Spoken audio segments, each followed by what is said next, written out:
Excellencies, ladies and gentlemen, I would like to thank the Council of Europe Committee of Experts on the Rights of Persons with Disabilities to invite me to send you this message.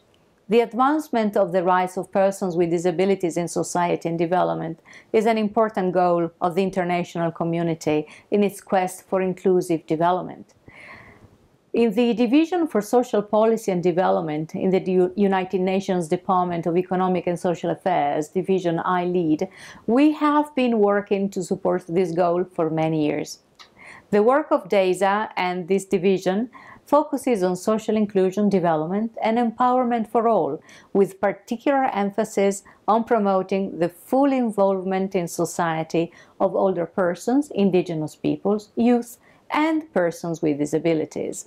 To achieve our goals, we work closely with other parts of the United Nations system and with governments, civil society, the private sector, academic institutions and other stakeholders. We work to improve policy development and to promote effective implementation, monitoring and evaluation.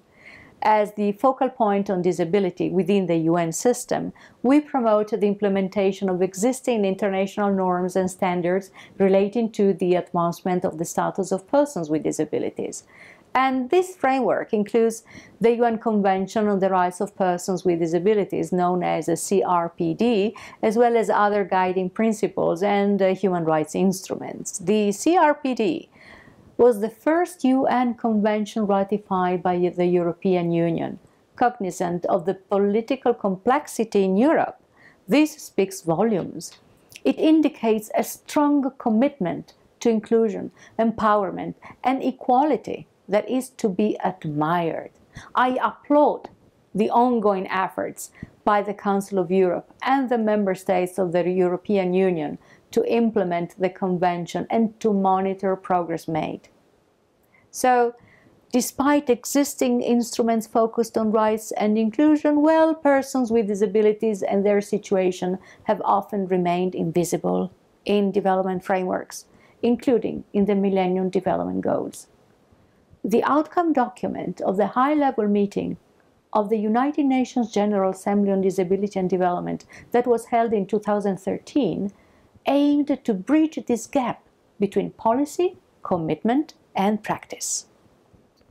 The outcome document serves as a blueprint that guides international and national efforts to accelerate disability inclusion in the current efforts to make the global development framework more inclusive, accessible, and equitable. In the proposal of the Open Working Group on Sustainable Development Goals, the SDGs, disability has now been explicitly mentioned in the goals relating to education, employment, inequality, cities and human settlements, and implementation of the SDGs.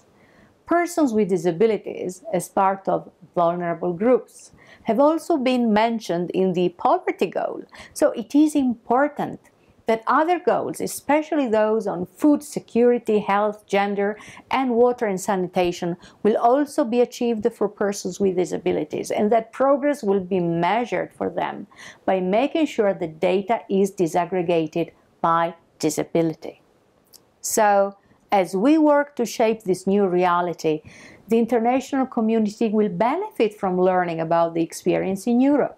With this in mind, we look forward to cooperating closely with you in the upcoming conference of the state parties to the Convention on the Rights of Persons with Disabilities to exchange experiences and ideas in implementing the Convention, which will be a contribution to the evolving post-2015 development framework. Together, we can bring attention to effective strategies for addressing key issues facing persons with disabilities today, including infrastructural accessibility, disability-inclusive disaster risk reduction, effective and inclusive systems of social protection, and full and equal participation of persons with disabilities in decision-making processes.